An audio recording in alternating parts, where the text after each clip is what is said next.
Hello and welcome to the formal review. Today, we will be looking at the film, Apocalypse Now. Now sit back, relax, and enjoy the review. Hello everyone and welcome back to the formal review.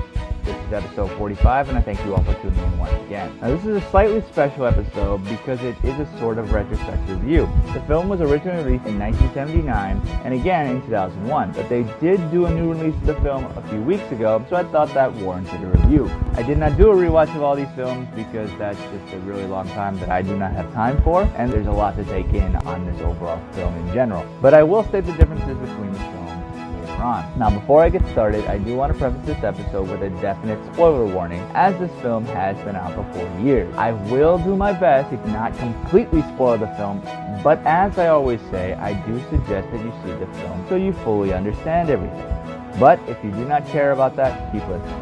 Apocalypse Now is an epic war film about the Vietnam War, directed, produced, and co-written by Francis Ford Coppola. It stars Marlon Brando, Robert Duvall, Martin Sheen, Frederick Forrest, Albert Hall, Sam Bottoms, Lawrence Fishburne, and Dennis Hopper. It was loosely based on the 1899 novella Heart of Darkness by Joseph Conrad. However, the setting was changed from the late 19th century Congo to the Vietnam War. The film follows a river journey from South Vietnam into Cambodia, taken by Captain Benjamin L. Willard, played by Sheen, who is on a secret mission to assassinate Colonel Kern, played by Brando, who is a renegade Army Special Forces officer accused of murder and who is presumed insane. Now this film's plot may seem fairly simple, but the execution of the overall film is amazing. Yes, this film is known for its iconic lines of dialogue like, "I love the smell of napalm in the morning," and its iconic Ride of the Valkyries helicopter assault. But this film is so much more than that. Coppola has created this brilliant film that not only looks amazing, but its messages also still hold up today, 40 years later. The film looks at the horror, the absurdity, and the futility of war, but also its damaging psychological effect. The film takes these characters into literal and metaphorical dark, and the film suggests that war indulges the darkest and foggiest parts of human nature. At the beginning of the film, even Captain Willard is bored with not being on a mission.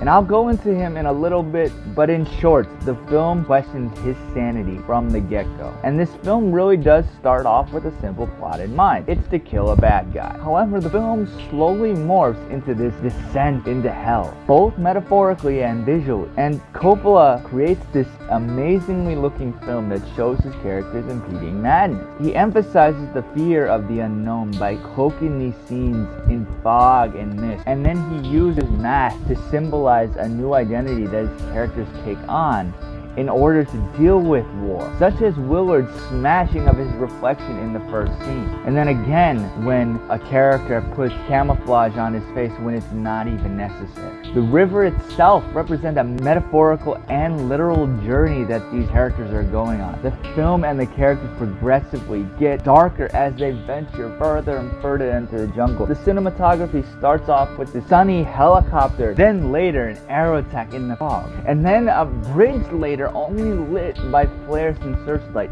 The lighting contrast is even shown with Kurtz, as his face is sometimes in shadow and sometimes it's not. Now while this may have been originally done to ignore Brando's weight gain, it does show some duality to his ideals, which I'll go into it later. Now the film is not directly anti-war, and Coppola has said that it is not one. However, it does show the pains and atrocities of war fought by the United States in the name of democracy and freedom. The film further shows the absurdity of what Americans are fighting for, to go home. To them, this is surfing, Playboy, and rock and roll music, which honestly, if they stop fighting, they could go home to. The difference here is that the Vietnamese are fighting to live in their home. And I'm not saying this film is trying to make the audience sympathetic to the Vietnamese cause, I'm only saying it shows the absurdity of the American side of things. The film even has dialogue stating that these things that they bring into somebody else's home remind them of home, but then they have them miss home even more, which is obviously contrasted with the idea of fighting to go home, because you're just missing it more and more as you bring in more aspects of it. And then the film has Kilgore, played phenomenally by Robert Duvall, telling his men to surf or to fight, and to have him pay more attention to the waves of the waters than the lives on the beach below him. The film also shows a team of American journalists filming the soldiers and telling them not to look at the camera,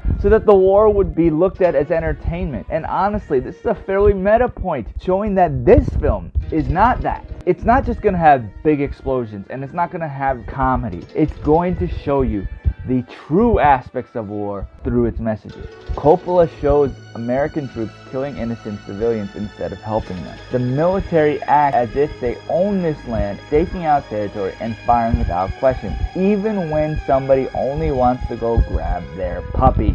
And this hypocrisy is further emphasized by Willard's mission itself. The US government has made killing Kurtz a priority, even if it means killing off their own men and resources. Why? Because they don't have control over the situation. The film questions what lives matter. Even though it is pretty evident by the end of the film that Kurtz has gone insane, the government making killing him a priority after him killing only 2 Vietnamese who were working against the United States seems fairly hypocritical when many US troops and Vietnamese civilians are dying in the overall war. Willard even says, "We cut them in half with a machine gun and then give them a band-aid." Then when he shoots an injured woman, his men's perception of him changes. Yet when one of them is not looked at any differently after preemptively killing an entire family, but he was following protocol versus Willard wasn't. And Coppola uses specific songs in the film to set the mood and add another layer of authenticity. The music in the film does move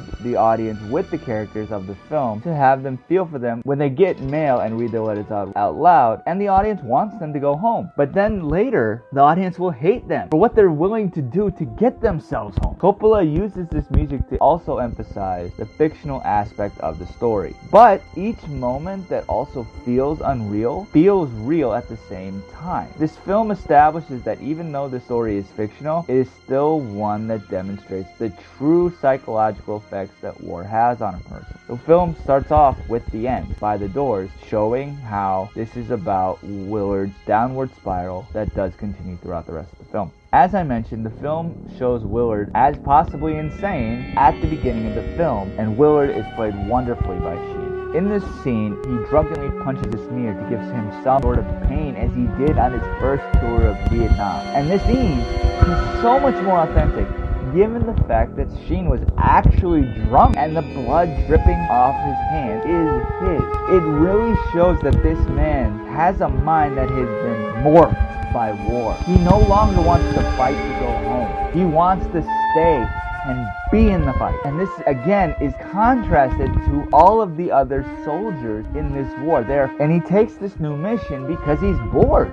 He legitimately says, what else was I gonna do? Even if he realizes the absurdity of it, he does it anyway. As the film progresses, he does what he has to do to complete it, and he stays out of anything that doesn't further it along.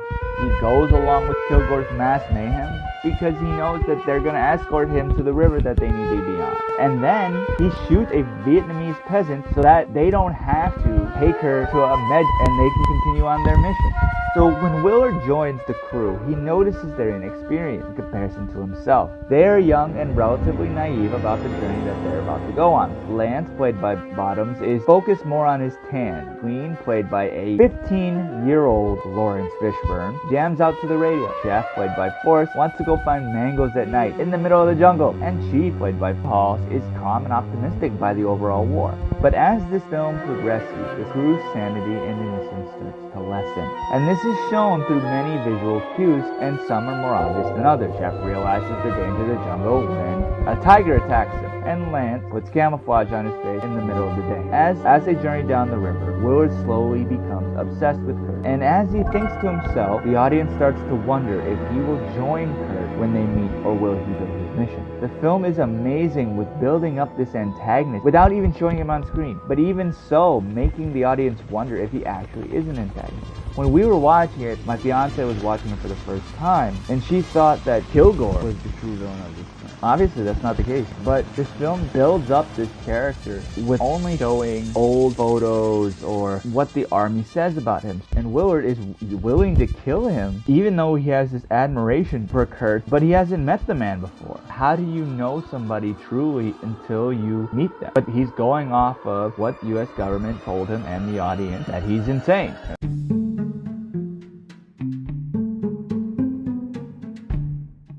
Voting isn't just going to the polls anymore on Election Day. Options like early voting, mail-in voting, and ballot drop boxes are available to more voters and are growing in popularity. How to Vote is a tool created by Democracy Works, and it breaks down the options your state offers by forecasting a ballot, empowering you to decide where and when to vote. Democracy works best when we all vote, but misinformation and confusion about election procedures have resulted in low voter turnout. How to Vote takes the guesswork out of the voting process. It is easy to use and helps folks from all over the country overcome many of the process barriers to voting. It is committed to helping you vote no matter what. You can use the How to Vote tool to sign up for election reminders, see what's on your ballot, get step-by-step assistance requesting your mail ballot, explore your options for returning your mail-in ballot, check your voter registration status, and find your local polling site, and make sure that you have an appropriate ID to bring with you. Decide when and where you'll vote this year at howto.vote. While in the story, relatively speaking, the US government is right, he is insane, but it does bring into this aspect of Willard and the audience has not met this man before, yet we're willing to throw him off as being this villain. We don't even see him until the last third of the film. We don't know what he looks like. How do we know that this is exactly what we're going to expect? How do you plan for something like that? And Willard really represents how the American soldiers were willing to kill innocent Vietnamese civilians. And his journey is this slow path into madness that is more complicated than initially anticipated. And similarly, the US group came into this country wanting just to kill Charlie, but when they see the damage that they do, and things can change. The big question becomes, do you follow orders or do you follow your morals? In the end, Willard kind of represents a hybrid of the two, and Kurtz represents an extreme version of following orders. Kurtz is obviously insane, as he is killing at random and really leaving dead bodies and severed heads around as evidence of his ideals. He answers to no one and claims morality is a liability in wartime. It's judgment that defeats us. Randall plays his character absolutely brilliant as this larger-than-life human who completely understands war. He knows what he's doing is horrific, but he still sees the hypocrisy of what the US is doing to the Vietnamese. However, his argument is that he takes morality out of the equation, and then one could really argue that Kurtz is sane in the context of an insane war. In this scenario, he is basically Frankenstein's monster. He is willing to go to the places that the US government is not willing to, but he is still overall following their mission. He did what he was told, but then his career was ruined when he killed the Vietnamese intelligence agent. He then kept going and killing, even though the US did not agree with his method. And this film even touches a little bit on an anti-government message with his treatment of Kurt. Kurt killed these two Vietnamese men that were against the United States, against orders. Then when he went completely out of their control and went off the grid according to them, they ordered him to be assassinated twice. However, Kurtz converted the first assassin, which then has the audience debating on if he will again with Willard, and honestly away with the audience as well. And he's essentially become this monk of war, which is shown by his outfit and his baldness. Even though his methods are dark, there is something spiritual and mystical about him. He's even shown in shadows or a mask for the entirety of his scenes, which adds this surrealness to his character. Coppola's use of T.S. Eliot's poem The Hollow Men and love song of J. Alfred Prufrock and Kurt's dialogue together create this being that is mentally, spiritually, and physically insane. And he has just succumbed to the darkness so much that he'd give Bane a run for his money. I was born in it. This darkness shows the insanity that comes with full freedom with no regulation or order, which contrasts the message of what the US is fighting for in Vietnam, which was freedom. This horror that Kurt has succumbed to is the darkest points of the human mind, and Willard is his escape. Willard hears every piece of Kurt's journey, but ultimately decides against following in his footsteps when he completes his mission. Interestingly, again, he is not doing this of free will. He's actually following orders again. So there's a debate here is Willard free in doing this? And then will he return to society as a changed man, or will he still ache to kill more? And the film doesn't really give a definite answer either way, but his viewpoint on war has definitely changed for better or worse. And one could imply that this film does show that will separate one from their morality, but it also suggests that one can reject the horror that comes from that separation. So as I stated earlier, this film has had multiple releases. You had the theatrical cut in 1979, the Redux cut in 2001, and the final cut earlier this year. The Redux cut had an extra Playboy bunny scene that I think did give some of the characters better development and really spoke for the barbaric and radical aspects of war. The Redux cut also added this ghost aspect and a scene with Kurtz reading a Time magazine, the latter of which was not in the final cut, which I think is unfortunate as it gave a humanistic quality to Kurt. The biggest addition to the Redux is the French plantation scene, which also continues on in the final cut. And I think it does take away from the overall arc of the film, but it does still have some interesting and provocative points to make. And this entire scene just feels off, as it takes place in a land that is filled with darkness, yet there's still some light where Parisian attitudes are found. I can't honestly tell if this scene was put there to be a representative of the past before the war, or it was there to give this duality to Willard that seemingly wasn't there before, but either way, it is still fairly vague on why this scene needs to be here. However, when I did some research into it, I also found out that the children reciting the poem are Roman and Giancarlo Coppola, the latter of which died 7 years after the original film was released. And simply knowing this adds a little bit more to the ghostly feeling of this part, and then had me thinking how much of it was actually real in the story, thinking of maybe a possibility that it could have been this drug-induced hallucination.